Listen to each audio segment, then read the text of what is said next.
Bismillahirrahmanirrahim. Assalamu alaikum, hürmetli görürmenler. Vaka ve Mülayize programımızdaki 64. bölümünü görüşünden karşı alımız. Ben Abdullah Yalğun.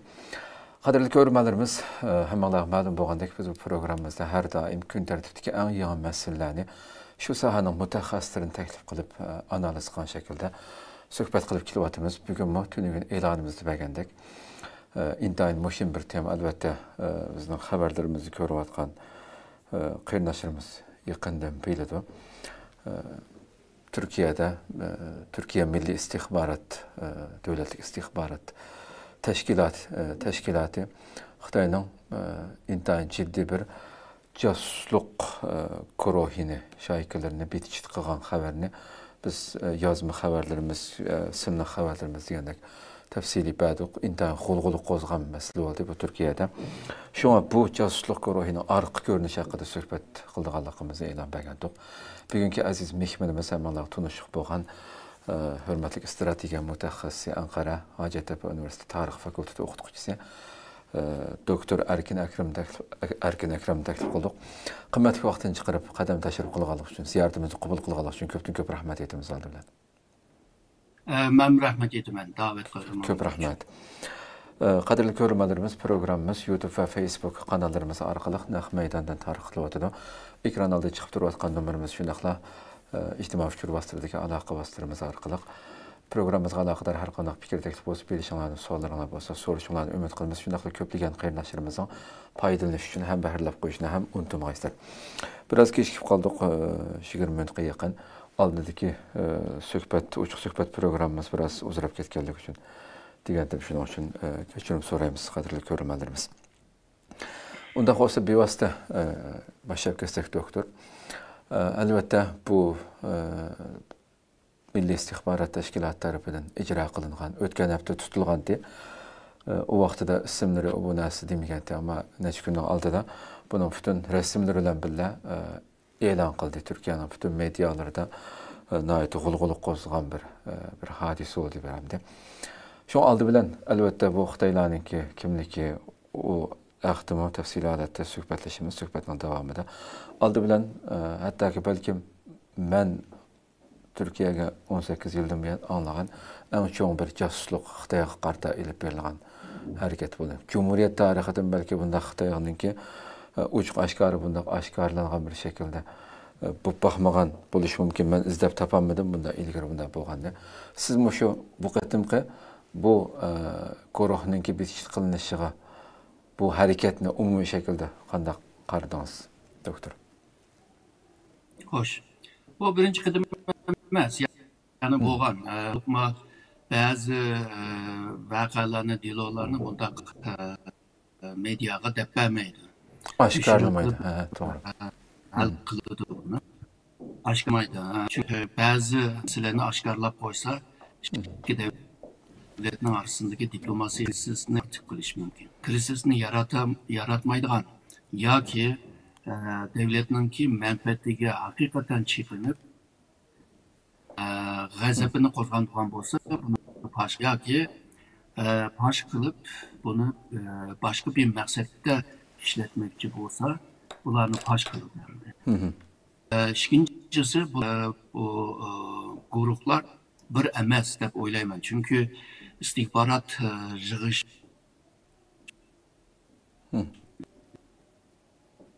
jarayonda bir kanalda bir yoldaydı. Çünkü gelgen malumatlar yani istihbaratlarını onu analiz kılıp ondan keyin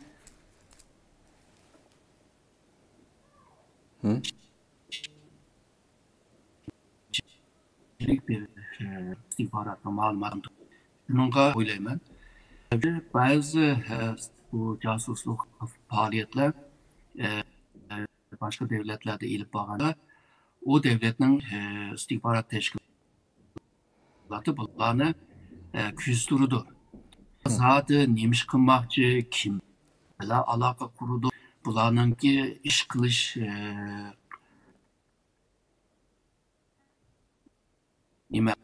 kaş kılış layıklığı geçiyor. Bunların enbe nerede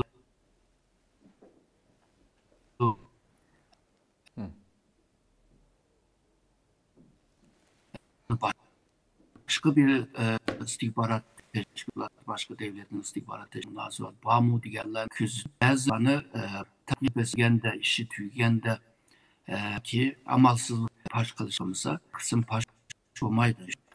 İstanbul'da yani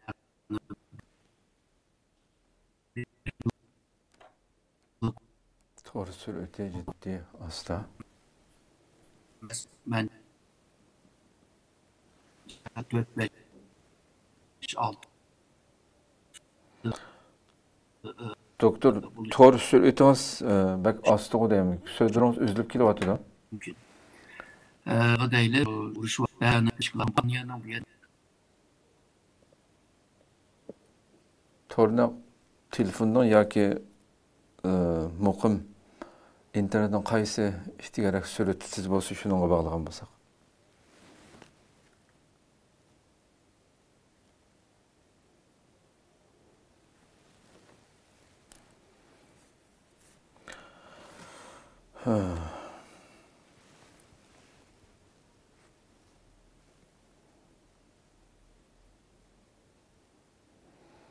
Yiroqdan bog'langanda shuna qadrli ko'rmadirmiz. To'g'ri sur'ati tez bo'lmasa shuna masala chiqadigan gap. hazır yaxshi oldu değil mi? Ha, ovozim yaxshi keldimi? Hamda bu mumkin bo'lsa abayqa so'zlam to'liq kesilib ketdi. Ko'rilmadirimiz balkim aniq bir tushunish bo'lmadi deyman. To'liq ketib oldi-ku. Yani umumiy degan vaqtida bu bir xil nima bir guruh emas, necha guruh bo'lishi mumkin. Xo'sh. Bu guruhlar 4 5 6 bo'lmasa, bu sağlam ishonchlik ma'lumotlarni yig'ib qilolmaydi. Çünkü bu şpiyonlarning qilgan ishi bu ma'lumotni analiz emas, analiz qilish emas, analizni markazda qiladi uni. Xo'sh. Shuningga markazga necha kanaldan istihborot kelishi kerak. Shuningga bir emas deyman. Nimishga ba'zilarini pash qildi, ba'zilarini pash qilmadi. Türkiye'nin o'zininki bir o'ylagan bir ahvol badu deb o'ylayman. Bununla bir misal bulup yani İstanbul hakkında. İkinci Dünya Uruş vaktida Germanlar İstanbul'a istihbarat grubunu kurdu. Bunundan bu İngiltere, Fransa, Amerika bu Germanlar bir yerde nimde kurdu deb ulama kuruşa başladı. Ula kurgandaki Irak'taki Japonya mı İstanbul'da bu istihbarat gruplarını kurdu. Şununla İkinci Dünya Uruşu'nda Türkiye taraf yani German tarafta emez, mavu ittifaktaşlar tarafta emez.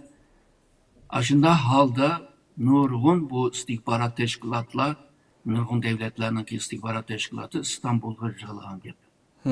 Yani benim demekçi bu bunun Xitay'ınki istihbarat gruplar İstanbul'a yerleşken bolsa, bence başka devletlerinin istihbarat gruplama hasta yerleşip kalırdı da böyleyim.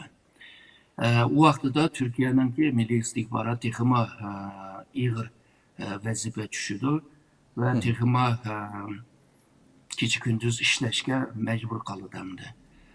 Bununla hemimiz bilimiz yani istihbaratka nurgun pul kitadigan bir iş hemdi. Hoş. Hem de yukarı teknolojiye ilgi bulmagan takdirde senden yukarı tekniklerini işletken adamını bayqılamaysa, köremeyse, bilemeyse. Şununla bu Xitay'ınki bu xil kılıklarına karşı Türkiye belki birincisi benim içki işlemige arlaştı. İkincisi benimki ilgilik hukukumga meydan okudu. Üçüncüsü mavi Uygur kırındaşlarını takip kılışı bu Türkiye'ninki amanet kılgan bir yani Uygurlarını bir amanet de kögen olsa bu amanetke hıyanet kıldı diyendek göz kararışları bile bu Xitay'ınki bu gruplarını oturdan yok atkan buluşu mümkün değil mi? Hoş. Hoş. Hakikaten doktor hamda nima deb o'tganingizdek yuqorida masalan bundan burunmi bo'ldi desam har qanday davlatda bo'ldi bunda ishlar deb ko'pincha vaqtlarda masalan bu tutilib qolgan oshkorlanib qolgan taqdirda odatda Bunu istihbarat teşkilatları öz arasında məxfi şekilde onu yığıştırıp ötüp axbaratqa çıqamaydigan bir qaidisi var devletlerin normalde. Bu qatim sizce buna bütünlay başta tutulup onun kendinden bir hafta ötüplen bulanın hemmisinin bütün sergüzeştisi Xitayda nemişlerini qandaq vazifelerde oltağanlıqı burunqı hemmisini uçuq aşkarı çıqırışı sizce Xitay bilen Türkiye oturusida bazı bir yirikçiliklerinin ki perde arasında bağlılığını, boğanlığını bildiremdi bu. Çünkü aşkarlı ötede bu nemde. Hem de arka planda, arka görünüşte nimba nim yok ben inik bilmeyim. Ama bu vaka 3. aydan beri Türkiye İstihbarat Teşkilatı takip kılıp keliyotgan. Şununla bu tuyuksuzluk kılgan bir iş emas dep oylayman. Yani uzun bir müddette takip kılıp keliyotgan bir ahval. Demek ki şu 3 ay evvel şu meselege köngül bölgenligini ve bu meseleni matbuatlarga aşkar kılışını mı oylaşkanlığını mı oylagan boz gerek. Hazır matbuatlarga çıkkanга kargan çağda. Çünkü o mehbiyetini beğenmese matbuat kılamaydı yani. Elbette. Şununla bu Xitay'nın ki bu şpiyonları haddinden taşkırı bu Türkiye'nin İstanbul'da bu İstanbul'da da emez. Bence Ankara'da başka yerlerde mi var bu? İzmir'de, Antalya'da digendeki yerlerde. Balıkesir hep bütün şehirden ismi tilgaydan doğan. Ne şehirdik? Şunda. Şununla bu haddinden taşkırı mındak bir tavır, mındak bir iş kılış Türkiye'nin açığını keltirdi dep oylayman. Çünkü Xitay'nınki özününki zemininde iş kılıvatgandek kılıvadı demdi. Şununla Türkiye bir edwini bir koyuş ve şundakla agalandırışınınki bir ideyevle ya ki göz karışıyla bu işini kıldığı dep oylayman. Bu bir perez yani. Arka planda nimbalığının pek bilmemiz. Ama iki devletinin ki diplomasi münasebetini bozmaydı dep oylayman. Ticari, iktisadi bazı münasebetlerini bozmaydı dep oylayman. Çünkü bu cihanda görüngen bir ahval. Türkiye'nin kime başka devletlerde maaşındaki şpiyonlar var. Çünkü devletler başka devlet hakkında malumat çıkarmagan takdirde o devlet ile dost olman desimi yaxşı dost olamaydı, düşman olman desimi yaxşı düşman olamaydı. Şununla malumatga ilgi buluş. Meye de bir gapnimi kıstırıp koyay, bu bizimki tilimizde akbarat yoki istihbarat deymiz hamda. Bu kelimeninki özü bir haber degan gap hamda. Yani haklarını bilmeydiğin haberge ilgi buluş degan ma'no çıkıdı. Hoş. Misalga Japonca'da bolsa bu vaziyetninki dokulatı degandek ma'no çıkıdı. Xitay tilindeki şu Japonya'dan kirgeçken okşayış.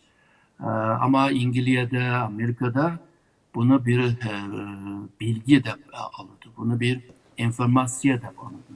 Hoş. Yani bu ben malumat da düşündürüyorum mesele işede. Yani malumatın özü bir baylık bir nerse. O malumatga ilgi bolsan, düşmanınki aciz yerini köreleyse, düşmanın artıkçı yerini köreleyse, düşmanın özünü köremegen yerlerini köreleyse, onunla karşı ilip bakan siyasetin tekima isabet buludu, tekima önümlük buludu. Ya ki o düşmanın, ya ki dostunun artıkçılığı köp bolup kalsa, onunla karta biz qanday qilamiz degan siyasetini ilip bag'ib bo'ldi. Agarda bunchalik bir ma'lumot bo'lmasa, tashqi siyosatda ko'pincha zamonda ziyon tortadigan bir siyaset bo'ladi. Xato siyaset demak, ya'ni natija og'il bo'lmaydigan, unum bo'lmaydigan siyasetni ilib bordi. Bu necha yil o'tgandan keyin buningki xatoninki bir bedeli bo'ladi. Buni töleşki doğru keldi. Yani ziyan oldu. Şununla biliş bu naydım moyun bir istihbaratta, naydım moyun bir ufkum. Bunu 2500 yıl evvel sınızlı degen Xitay harbiy strategiya mutaxassisi bunun birinci kitabını yazgan, yani dünyanın birinci istihbarat ve casusluk kitabını yazgan adam. 13. bölümde məxsus muşu timini deydim. Ama bütün kitabı da muşu bilmek deganini bek cıqcaq alaydı. Bilmey durup iş qilish, bedel töleş degan gapimdi. Şununla her kanda devlet bir-birisiga qarshi şunday ma'lumotni yig'ishga boshlaydi. Nima uchun bunda bo'ldi deganda, devletler bir tashqi siyosatni ilib borgan chog'da politika deydigan uslubni ishlatadi. Bu siyoset degan uyg'urcha so'z bunga ozroq yetmay qoladi. Shuni demoqchi. Bir maqsadi bor. Bu maqsadni farklı ko'rsatadi, farklı so'zlaydi. O'ngni ko'rsatib, solni o'ynaydi. Rengarenk bo'ladi, esnek bo'ladi, o'ynoq bo'ladi. Yani bunda bir siyasetga qarshi sen onun degan so'zlar, qiliqlarga aldınıp ketsan, onun degan yo'lga kirgan bo'lsa, onun degan manfaatiga bir to'lam qilib bergan bo'lsa. Shuningga onun siyasetini o tatlı sözler yoki şirin sözler yüksek seviyedeki sözlerinin akısı da din bağlılığını biliş için istihbarat tədqiqatı muyum buludu. Yani bu sahada istihbaratını çıkan casuslar bunu merkezge yollaydı. Merkez mi netçe kanalda okşaş mesele, mesela Türkiye hakkında, Türkiye'nin Uygurlar hakkında netçe kanaldan kildiğen malumat buluş lazım. Yani istihbarat buluş lazım. Mesela konsuldan bunu temin kılıdı. Ebeki degen misallar Xitayda yetişip casuslar buludu sahada işleyden. Ondan keyin Xitayga işleydigan bazı matbuat şirketleri buludu. Misal Xitayning Xinhuaşı'nın muhbirleri, Guangming Zhibo degandanki muhbirleri. Bularning bir kısmı, hemmisi emas da bir kısmı mümkün istihbarat işini kılıdı. Konsulun içinde hem siyasi, hem harbiy, hem saqchi degan bölümler var. O bölümler bu malumatını yığdı. Yani Türkiye hakkında nurgun katlamda, nurgun şu sahalarda bunu yığdı. Yığıp merkez kildi. Merkezde bunundaki Xitay Türkiye mutaxassisleri yoki Uyghur mutaxassisler bunu analiz qilib, ondan keyin doklad qilib devletninki yuqori boshliqlarga sunadi. Ve tövendimiz bu qanday qilish kerak degan tavsiyani yezib berdi. Shuningga bu casusliklarninki ma'lumotininki rostligi, to'g'riligi, ishonchlik bo'lishi nayta muhim. Onun için bazı meselelerde tazı talim terbiyeni taz yaxshi olgan casuslar bu casuslar kelmese bazen hata ma'lumotni yeb qoladi, hata ma'lumotdan hata siyoset chiqadi. Shuningga bu Türkiye'de bir guruhlar emas, bir guruh bo'lsa beklar olsa. Yo'q desa tugaydi, ama necha guruh var bu ishni qildigan. Ama bu hamma davlatlarda ko'ringan bir ahvol bo'lg'achqa her devlet bilip durup, yüzünü yumup durup bu işini bilmezke seyilip kıldıgan ahval boğaşka belki gapning başlıkıyla yani Xitay bilan Türkiye'nin arasındaki münasebetini bozmaydı deb o'ylayman. Xo'sh. Hakikaten çıkıp şu ahir yaqinqi yillarda Xitayninki Uyg'urlarning ichida şu qandaq casusluq hareketini hatta bizning millatni o'tganda masalan nechisi qo'l qilinib oxiri bu Sodiq Aziz vaqasi Abduqodir akamninki binosini hatta uy olaman deb shu yerga yerlashish uchun harakat qilganmiz. Turk axborotlarida qo'lg'ili qo'zg'an bir masala bo'lgan tamdi. Ciddi bir hareketlarni qilyotdi.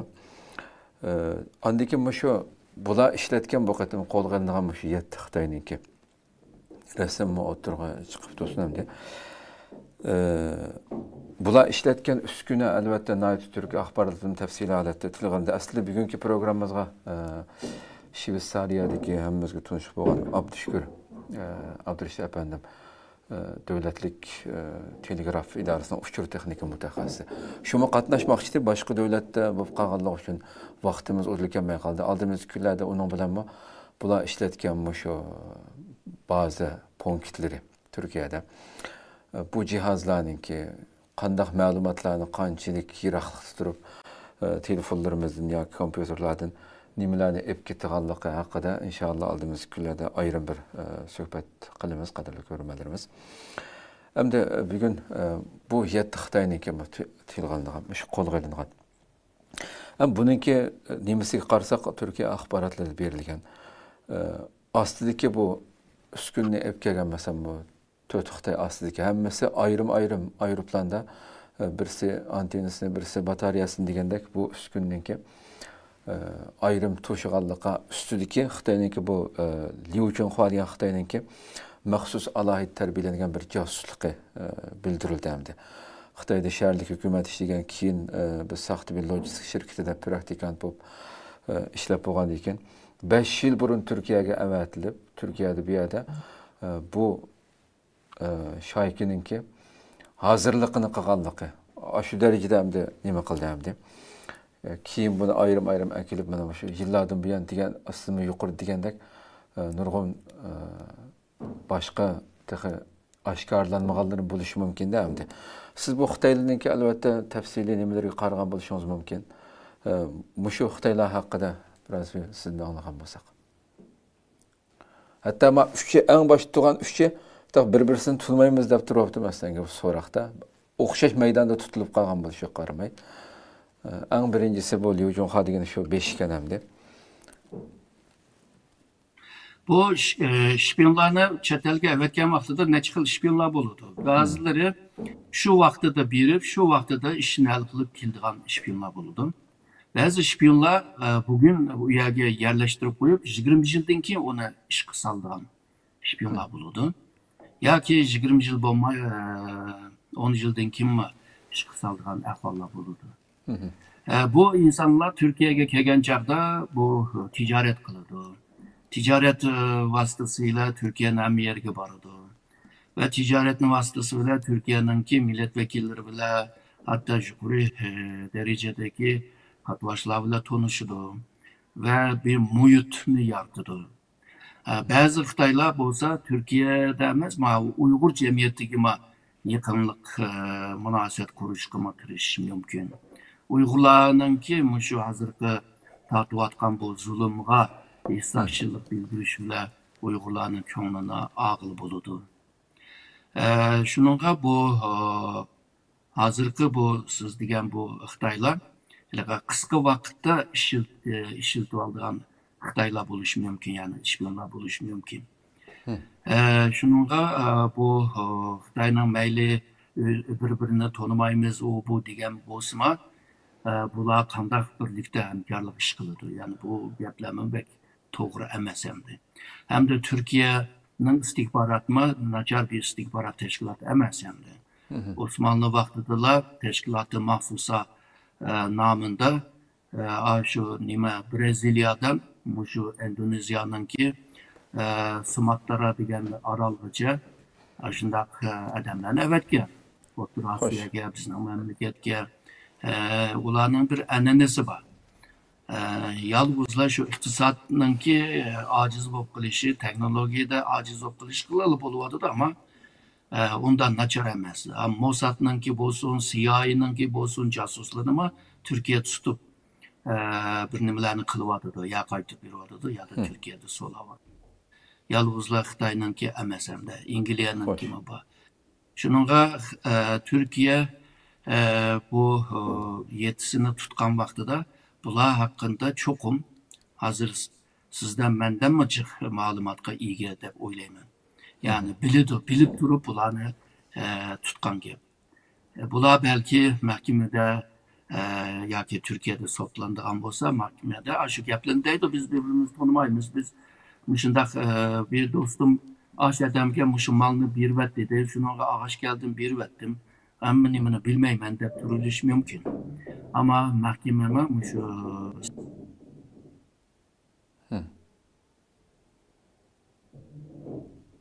Yana to'g'ri uzildimi, yo telefonning meyi tugab ketdimi? Hozir kirish mumkin, qadrli ko'rganlarimiz. O'tgan san programmaning oxirida masala chiqqandi. Degan taqa programning 5 yildan Yani turup yardım kıldığandan baba. Yani bu merkezinin 7 kişinin teşkil tapkan merkezinin sıktıdı mı? Bulağa anca munca yardım kıldığı ama o istihbarat faaliyetlerine kirmgenleme var. Hoş. Bence onu mu Türkiye istihbarat bayık bilip oldu dep oylayman. Hoş. Hakikaten dinimizdeki yani şu yakınki yıllarda Türkiye istihbaratının ki qancha kuchlanayotganligini ko'rib olaymiz. Nurg'un dunyoda eng kuchli deb qaralayotgan Mossadning nimalarini shu jasus guruhlaridan qanchaligan qatim axborotda yaqinda ko'rdik qo'yamdi. Aqaqidan bu MİT'ninki yani Milli İstihbarat Teşkilatı'nın qilayotgan hareketlerimi naiti insanlar Türkiye'deki fuqarolarni xo'sh qiladigan shaklda harakat qilyapti haqiqatan. Endi doktor Müşadem'de bir savolni o'ylanig'iz keldi. Albatta bu nimada shu axborotga chiqqan so'zlarning ichidami bu Xitoylarningki shu saxta ba'zi punktlarni qurib hatto mashin bilan minib turib o'zi xohlagan yerga mashinani to'xtatib qo'yib turib shu o'zi nishonlagan kishilardan Uyg'ur Türkleri. Bu Uyg'ur Türkler albatta hamma Uyg'urni qilishi mumkin emas. Yani bu yerdagi Uyg'ur Türkler albatta Xitoyga qarshi ish qilayotgan tashkilot yoki muhim shaxslar bularni ko'z ustida albatta buni bilmizda. Bo'lmasa normal bu yerda yashayotgan 100 minglarcha Uyg'urning hammasini qilishi mumkin emas endi.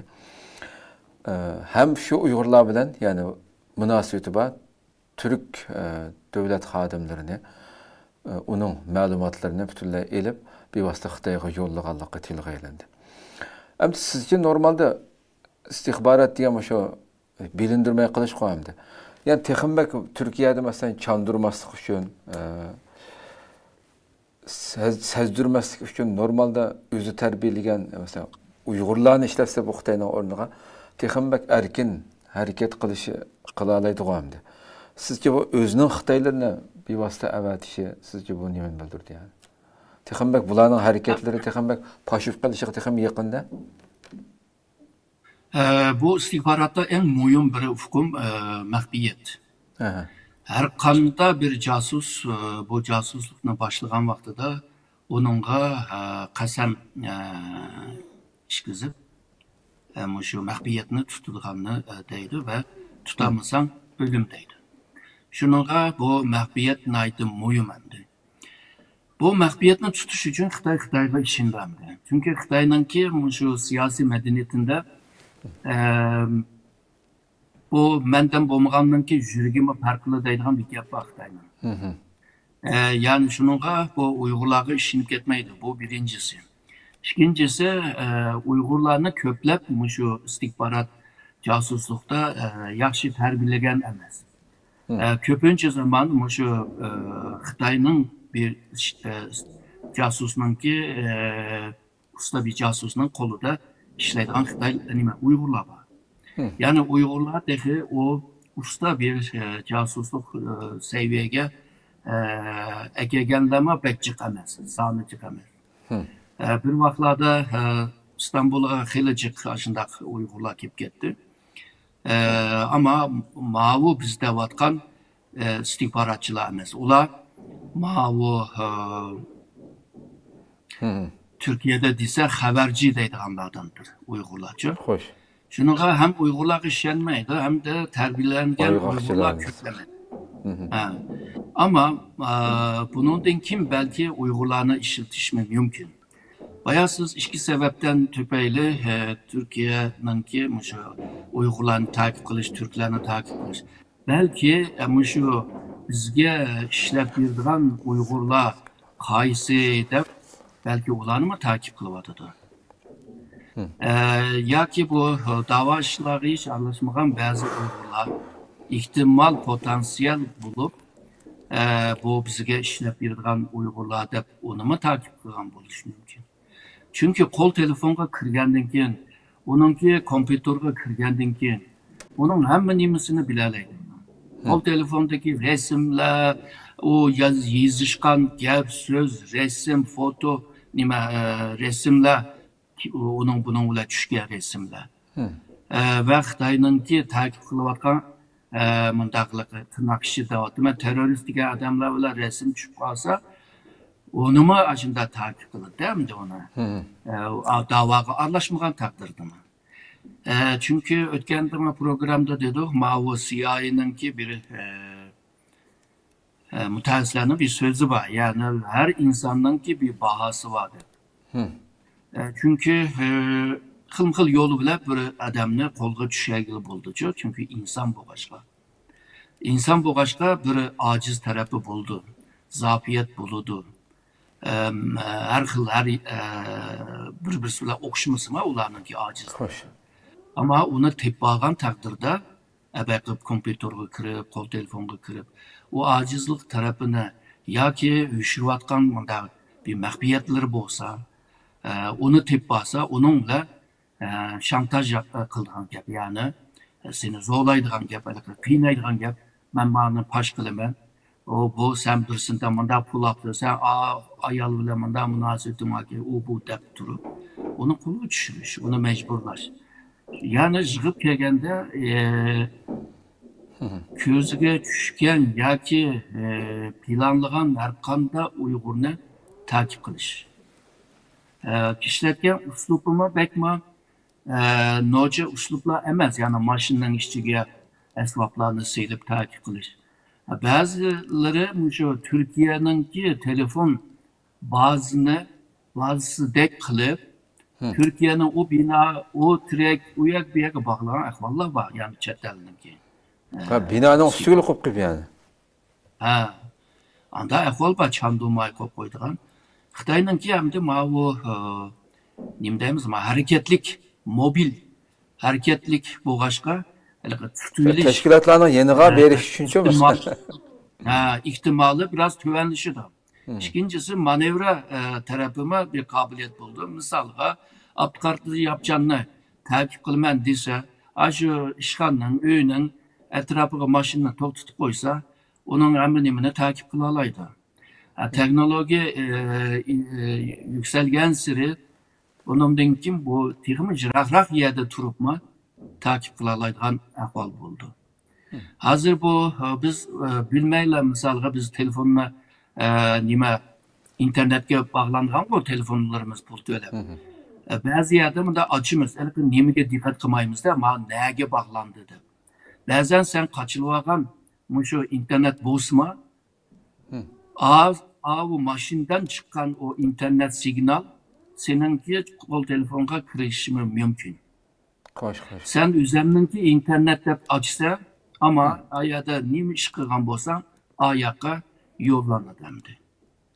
Şunu ama maşin bilan qilish hem addi hem de yüşürün cette biraz alaylık tarafı var. Treklerge tikip koyuyor, binalarga tikip koysa bir neçe günden keyin xalqlar deydi de bu yo'q narsa nimishki paydo bo'lib qoldi deb. Ama mashinani silib qilish o biraz fark etiş biraz kıyım oldu. Yani demek ki Türkiye'nin istihbarat teşkilatı bu cette hele bir tecrübesi var ki yani bayıkıp körelepti.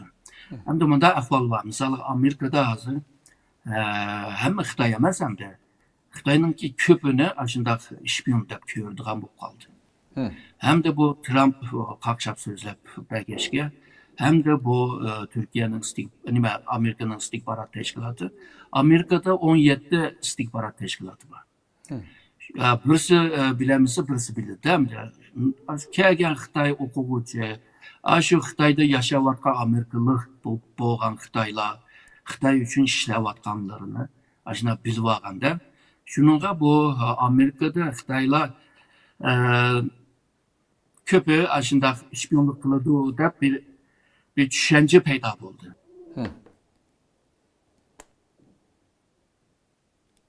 Vay Allah yeni gitti.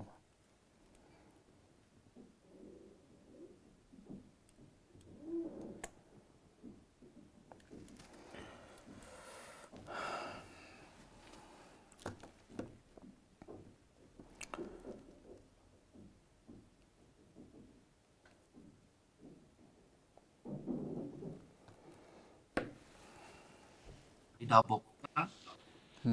Xitoyning rahat bir ish qilishimi qiyin bo'ldi. Misolga deylik, Xitoy konsuldagilar arlab shu Turkiyaningki Iroq, Suriya chegaralariga berib, ashadagi yeziga berib, u yerda mehmon bo'lib, o Türkler, o andaq töven rayonlarda yaşayan Türkler bekler mehmon do'st olducu. Vay bu diyen Çin'den kepti, manda çoğun adam, anda çoğun adam, gel oda ye içte. O yerde ondan keyin sohbetler başlaydı, nakşı usul başlaydı, akakıdın tamak kildi. O sohbet vakti da nurgun ersini ügüneleydi. Vay Allah, bu to'lib ketyapti deyapti, muhim gaplar qilayotganda.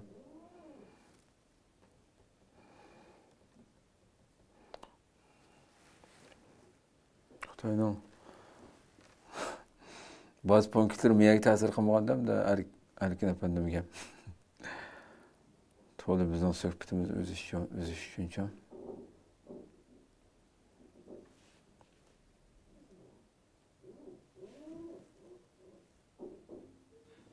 Hozirgi ahvol qaragan chaqda ko'pincha zaman shu ruxsat olmaylar bir vaqtlarni ko'rinyapti. Shunaqa Turkiya bundan keyin yolg'izlar CIA, Mossad emas, Xitoyningki bu istihborotga qarshi bu engni yetildirishda tirishish lozim. Ya'ni buni shu matbuotlarga chiqargan taqdirda, sosyal medyada yayılgan takdirde ondan keyin bu Xitoyga qarshi ang paydo bo'ladi. Bu vaqtda Xitoyningki shpionlari xalqancha İstanbul'da faoliyatini qilolmaydi, Türkçe deganda atni choptiramaydi. Bunda bir ahvol bo'lib qolsa, mesela bu vaqtda ondan keyin Uyg'urlar biraz rahat bo'lib qoladi. Bo'lmasa endi chet elda yashab turibmi Xitoyningki bisimiga uchrash umi nihoyatda bir ichinishli bir ahvol endi. Xo'sh. To'g'ri deysiz haqiqatan. Doktor Bey, Xitoy jasuslarining Anqaradagi shoykilari bugun sizning to'g'ringizga hujum qilyaptimda to'lib uzib o'tib bordi ya.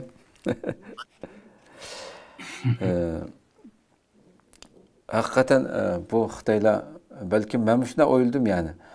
Hammasini Xitoy chiqib qolishi. Men başta tutuldu diye vaqtida suratlar e'lon qilinmaganda ya bu hamda bizning ishimizda cho'qim jasuslarni ishlatdi bu Turkiyadagi jasuslar bo'lsa Uyg'ur chiqib qoladimi deb ansirgandim, hammasi Xitoy chiqdi. Deganingizdek hatto bu Xitoylar uning ichida Uyg'ur uchun suvdek bo'lgan Xitoylar bo'lishi mumkin. Yillardan buyon Xitoy o'zining odamlarini shu bizga ishonmagachga, uning Xitoyga g'alchilik qildigan Uyg'urga ishonmay Aşı mühim oraldaki saqchi, şu istihbarat hamiyadaki yillardan buyon bizdan chekilgan Uyg'ur tilini ularga shu suvdek o'gitib, bizni yaxshi so'zlaydigan qilayotganligini bilamiz qo'yamdi bu nomusiz Xitoylarniki hamda. Aslında bu ilmi jihatdan deganda, ya'ni aql va hissiyot jihatdan emas, ilmiy jihatdan degan chaqda o ishlatgan Xitoyga ishongil bo'lmaydi. Chunki Xitoy tarihiga qaraydigan bo'lsak, eng yaqin shu keyingi 100 yil tarixiga qaraydigan bo'lsak, xoin Xitoylar yamanchiq chiqqan. Yamanchiq. Ya'ni ihanat qilgan Xitoylar yamanchiq. Ama Xitoyningki bu siyosiy madaniyatida, siyosiy kültüründe andaylıqı başka milletga ishonmaslik degan bir engi bo'lg'achqa anda qilyotdi. Misolga deylik, Japonya shu askarlari Xitoyga besib kirgan chaqda shu nurg'un Xitoy shu Japon askarlarga yardım qilgan. Hozir uni yushiryapti, biz Jumgo'rin bunda ishlarni qilmaydi deb bo'lsa-mu, ammo o'z vaqtida shu Manchuriyada, shu Mo'g'ulistonda, shu Beijing, Shanxay shundaq yerlarda nurg'un ashunda Japon uchun xizmat qildigan, Japonga yo'l ko'rsatgan, Japonga istihborot berdigan, shuningga shu Japonlar boshda Chiang Kai-shekninki armiyasini shunda vayron qilyapti. Uni vayron qilish, misolga aeroplan bilan bombardimon qilish uchun o Chiang Kai-shekninki armiyasining nerede bo'lishini bilish lozim. O vaqtida bunda sunniy emre bu degan narsa yo'q, asan emas. Ama To'g'ri. insonga tayinlangan. İnsan şpiyonlar oşunda çık ki ularga yardım kılgan. Şununla aslında Xitayma bek işençilik emas aslında. Ama bir tüzüm, intizam boğaşka buluvadı demdi. Fakat bir mesele o şpiyonlarning bir xili nima uchun şpiyon buludu degan vaqtida ba'zi Xitoylar yoki ba'zi davlatning şpiyonlari bu bir meseleге heveskarlıktan, misalga heyecan izlashda. Men bu ishni qilsam naida heyecan yaratadi ekan, men naida tinch qoldi ekan, men naida xo'shal bo'lib ketdi ekan deb qilganlar bor. Misalga bundaqlarni setilish biroz qiyin. Ondan keyin bu ideologiya jihatda, misalga kommunizm ideologiyasiga ishongan, qattiq ishonganlar bularni hal qilish kerak. Ama bazıları pul için kıldı. Bazıları bu nima kızıkıp kıldı. Kızıklık 5 minut tügenlikin o mu yanıdığan ya. Bundaklarını setiliş asan buldu. Hoş. Şununla bu hem şpiyon naiti sadık buldu. Hem şpiyon naiti intizamga boysundu diyen gap yok. Bərber şpiyonlarının işçidimi aşında hainler bərber çıkıdı. Şununla Türkiye şu normal uslup yani bu istihbarat casusluklarının ki kaydıları. Yani Xitayning casuslarını setiliş. Xitayning casuslarını özge hizmet kıldırış. Degendek onu mu kılıdı deb o'ylayman. Hazır paş bo'lmadi, bilmaymiz ama qaydiga qarab da'vatimi. Shuningga bu xil Xitoy casuslar Türkiye uchun ishlaydigan casuslar ko'paysa, u vaqtida Türkiye Xitoyning casus tashkilotining ishlash qoidalari, uslublari hammasini bilalaydigan ve texmi asan Xitoy şpiyon hareketiga taqabul tura oladi. Xo'sh. To'g'ri deysiz yani. Doktoram demiş. Yani endi ba'zi o'sha filmlarda ko'rgan vaqtingizda mayli Turkiyaning filmlarida men endi siyosiy reallikmi shunday bo'ladimi demoqchi emasman. O'sha davlatlar o'rtasida yoki masalan bir-birisiga qarshi davlatniki shunday istihbarat casuslarni tutib olgan vaqtida o'ziga qarshi siz degandek o'ziga ishlashni qo'lga keltirolmasa ba'zi vaqtda untinsiz uni yo'qlik qilib etiblar, o'ltirib bir yerga ko'mib etibmasa bundaq sahnlar chiqadi. Reallik siyosatdami masalan mushunda ish davlatlar o'rtasida yuz bersimi, ikki davlatning munosabati hech buzilmay yana o'xshash qanchilgan odamni ko'mbassimi masalan untinsiz yana shu hijib davom qilaveramdi yani aminatda.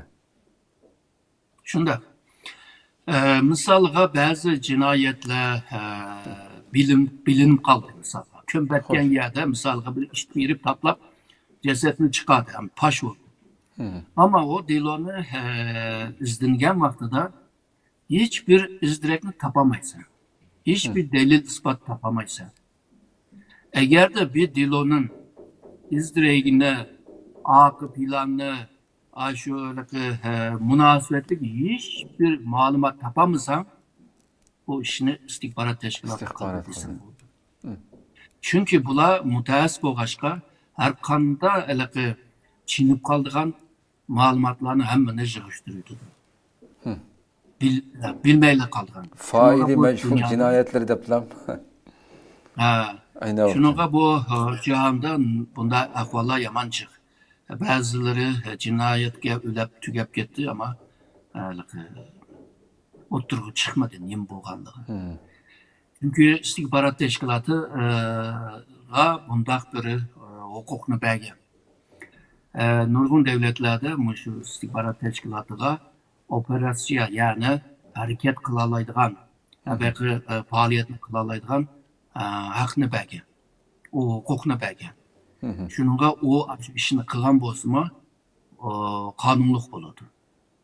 Yani istihbarat teşkilatıdaki adamlar cinayetçi de hesap kılmaydı. Çünkü devlet aşlağa düşürüm, nakbi hukukunu belge. Misalga Türkiye'nin şu 10-15 yıl evvel to'liq huquqi yo'qdi bunda chet elga berib faoliyat qilib kelaoladigan Turkiyaning ichida shunday faoliyat qiladigan huquqlari pek yo'qdi. Keyin ondan keyin to'liq huquqlar bo'ldi. Ondan keyin Turkiyadan qochib ketgan ve tutuluşqa kerak bo'lgan odamlarni her yerden tutup ekilyotdi misalda. Afrikadan, Avrupadan, u yoq bu yoqdan misalga. Ama sen talağa chiqqandan keyin taladagi devletninki qonunlarga bo'ysunishga to'g'ri keldi. Shuningga hamma ishni unda oson qilib bo'lmaydi. Xuddi Xitoy Turkiyada hamma ishni qilib boqaman deb hozir pashilib tutildi. Çünkü bu naydı murakkep, naydı insanlarını kızıktırdıran bir mesele bu. İşpiyonçuluk var bu. Aslında işpiyonlar malumat işgip verdiğanlar. Hoş. Aslında istihbarat bu sahada en mühim adam analiz kılalaydıgan adamlar. Çünkü bu analiz bile ebeki toğra, hata, çala, bugün kıymeti var, kıymeti yok. Bugün kıymeti olup, bugün kıymeti yok diyen malumatını ayırayalaydıgan adam. Ve bunun belgen bu işyancılık malumat bile devlet onundakin doğru siyasetini ilip baralaydı. Doğru siyasette onundakin menfaatine koğrayalagandek önümlük bulurdu. Devletin güçlenişi, halkının ki yaşat yaşayışına, iqtisodning taraqqiyatiga bu xalqarada inovatlarning tiklashda nurg'un sohalarda bir foydasi bo'lgan bir tashkilot, bir soha istihbarat degan. Xo'sh. Xo'sh. Haqiqatan de o'tganimizdek qaysi kun o'tganda shu hozirgi tashqi ishlar ministri Turkiyaniki ilgirki istihbaratning Beşiktaş'a Hakan Fidan'daki bütün huzur söhbetide şu Türkiye'deki öktücü partiyanın reisiga bir cevap kılıp kılgan sözü de sizade sizin sözünüz şunu esletti. Ve o hazırki hükümetki katıgırak bir gapti ama şu bu istihbarat hakkında ama şu belki haddini eşip kettiği buladı. Ben şu gapni anlığa vaktimde deydim de qançılığan öz vaxtımda milli istihbaratın beşi olğan diken. Qançılığan özem vazife verip yolga selip ikinci bir qatim körüş baxmagan bu milletinin avlatlarını köz aldığımı keltirdim der şu anda.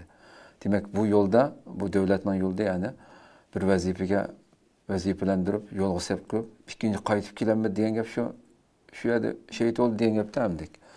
Cennet kettemdi bu vatan üçün yani. Bu bazı casuslar aşındak buludu. Yani bularını yem kılıp düşmanlığa sunudu. Düşman onundaki bu istihbaratçı kepti de bildi.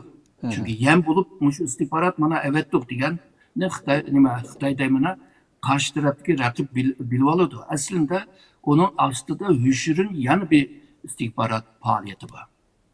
Buna muş 2500 yıl evvel sözü bunu ölük casus da isim vergen. Yani vatan millet için üzerine kurban kılsa sen birip mışındak ben istihbaratçı, ben mandak iş için geldim, anda iş için geldim de üzerine paş kılıp üzerine tutup birse onundan keyin kalan tarakkiyat bizninki planlagandek oldu. Şununla sen hakkını helal kıl. Allah sana günahlarını bu kısmını yapkan yerin cennet olsun deyip yoluk saldırgan yapamdı. Buna işler Amerika'da mı boğan, Japonya'da mı boğan, hem Xitay'da mı boğan tarihteki malumatlara karşında. Türkiye'de mi buluş mümkün.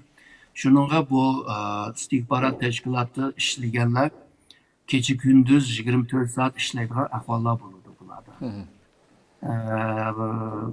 Cemiyetke açık arlaşamaydı. Cemiyetten uzaklaşıp kalgan gap. Vatan millet bir ömür vatan milleti için işleydi ta ki pensiyeye çıkıcı. Şununla bu istihbarat teşkilatı boğaçlar cemiyet anondaki rahat yaşayalaydı değil mi? Türkiye için de değil mi? Şununla bu siz belgen o misal yani hazırkı Taşkışlar Ministri Hakan Fidan'ın belgen misalı hazırkı men degan gapni tushuntirdi değil mi? Hoş. Doğru. Doktoram da bularninki şu axborotga chiqqanmi şu 7 Xitoyninki bu haqida berilgan xabarlarda bular hem şu Uyg'urlarning hem Türk davlat odamlarininki ma'lumotlarni Xitoyga yo'llaganligidan boshqa yana shu xabarning keyinidlam hem şu kishilarning telefonlaridagi mesela hem aldamchilik dilosimi borligini dedimdi. Yani bir casusluk teşkilatı hem Xitoyga ishlab turib, hem uning kendinden telefonlarının birilerining bankasini quruqtab qo'yishi degandek nurg'un o'zining qilayotgan faoliyatlarga iqtisodiy jihatdan ayndaq qo'ymachilik qilishimi mumkinmi yoki bu shu oxiridagi xabarning oxirida berilgan bu jumlalar bir savol ishorati qilib qo'ydi yani. Bir davlatning jasuslari ham shunday qonunsiz ma'lumot to'plashdan boshqa undaq aldamchilik ishlarini qilamdi. Hem de bunda aram bir çıkanda hem de bu vazifeni ilip bağanda koşumca bunda bir pul tapıdığan işini mi kılay dep oylagan bolsa gerek. Bugünkü Xitayda pul tepiş degenin Deng Xiaoping'den itibaren şu Mingsi'ge kırgız bolgan, sok bolgan. Şununla hem koşumca bir pul tapıdığan işini kılay. Misalga palancı bankınınki palancı bir kişinin banka koygan pulunu qanda qilganda uynalama yoki qanda qilgan chaqda meningki bank nomerimga aqtira olmayman. Mushningda menga bir yo'l tepramsa desa, bu jasus o'zining qo'lida bundaq bir imkon bo'lg'achqa, uni qilib turdi ama qarshisida $100,000 u bu degandeklarni oldi. Ya'ni Turkiyaga bir vazifa bilan chiqdim. Ma pul tepishni men bir hal qilib o'tay. Ondan keyin qaytganda yaxshi yashayman deb oylagan bo'lsa kerak deb o'ylayman.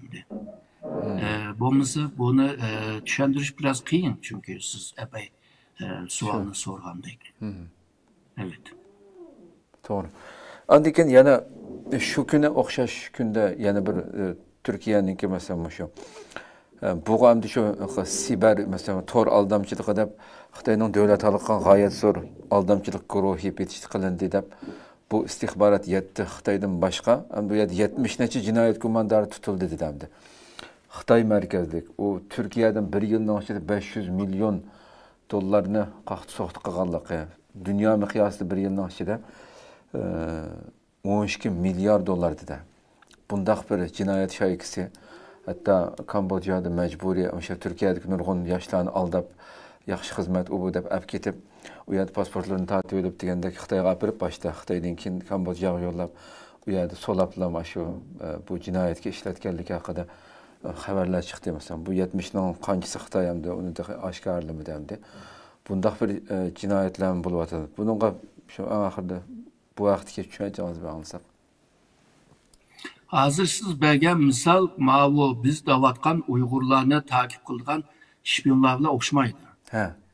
Ular şu telefon bilan, şu siber yo'li bilan pul topadigan ishni qiladi. Bular Xitoy bo'lib, Tayvanda, Taylandda, Burmada, Indoneziya, Malayziya, Kambodja her yerde bular ajna guruhlashgan. Bo'libmi shu Burmaninki, Myanmarninki shimol tarafda ma'lum bir rayonlarni egallab olgan. Hech kim u yerga kirmaydigan bo'lgan. Harbiylar qo'g'daydigan akshina halqa kelgan. Bular bütün dünyanı aldaydı. Amerika'dakilerini kim aşı qamoqqa tushsa şunu aldaydı. Bular istihbarat vazifasi yo'q bularning. Bular o'zaro qilgan guruhlashib buluşib olgan haqlar. Misalga İstanbulning şehrining chetida bunda yez rayonlarda bunda dachalar bo'ldi-ku. Ajna dachalar kiraga ilib 2 qavatlik bir dachaning ichida 16-26 Xitoy talog'ima chiqmay ajning ichida shu ishlarni aldamchi ishlarni qildi. O mu paş oldu o o'tganlarda Xo'sh. Turkiyada. O başka mavi Uygur teşkilatlarını, Uygur şahsiyetlerini takip kılış bu istihbarat bu casusluk bu. Elbette. Şununla bu ikisine ayrı görüş lazım. Belki bu uslupla, yöntemle, işletken esvapla birbirisiga okşap ketsin mi? Hoş. Bu maksat okşamaydı, nişan okşamaydı. Hoş. Doğru deysiz. Hem de elbette en ahırda hem de bulanınki mi şu bu cinayet şaykısınınki siyasi ve harbiy casusluk cinayeti bilen sotlandıganlığı bildirildi hem de. Sizce bu tutulgan hazır resimler aşkarlanıp etken Xitayda qanchalik yetişi mümkün bu cinayetler sotlanıp? Bu 7 yıldan başlaydı. Eğer de ciddi şöyle bir ziyan bergen olsa Türkiye'ye. Eğer de ciddi bir ziyan olmagan olsa bu 2 yıl bulur. 2 yılını bir gününü 3 günge hesaplaydı Türkiye bilse. 8 saat bir gün mü? 8 saat bir gün. Şununla bir yılını 3'ge bölgen takdirde o neçe ay okuyordu. Onun için bula çetellikке, bula naiti mülayim xalqlarga, bula klaslık takap nima kim kecheni chasti kiyib mahkamaga chiqdi, mahkamaga hurmat qildi deb banolarni tepib advokatchi bularning advokat kim bo'ldi bilmayman. Shunday qilib bersa bu yana tushidda, ya'ni misoliga 5-6 ay, yani 3-4 ayga tushib qolishi mumkin. Ama eğer de ciddi, ağır bir ziyan bergen olsa Türkiye'de buna solaydı. Türünde. Eğer de ciddi bulmagan olsa oğlapla çıkarırdı, beşimizine ağırtma oldu, yok aldı hepçi. Hazır hem de şu mahkeme karar belgece kütüp durumuz hem de şu. Hoş. Köp rahmet. Şeyde tüketsek asas cetin. Başka temalar ötmeydi bir gün şu temadan bayınlaydı. Köp rahmet kıymetlik. Ben rahmet etmem. Rahmet size. Kadirli görürmediğimiz şuna kılıp programımızı müşahede ahırlaştırıyla demek. Bunun bir gün bu siyasi kısmını söhbetleştik. Yukarı diginimdeki inşallah aldığımız günlerde kandak malumatlarını, kandak bu üskünler bile ağırlığı, bizlerinin, teşkilatlarının demişlerini kılış gerekli kadar ayrım bir söhbet uğurlaştırırız inşallah. Allah ömür bası aldığımız ikisinde görüşküşe aman bağışlar. Selamun Aleyküm ve Rahmetullahi Teala ve Berekatuhu.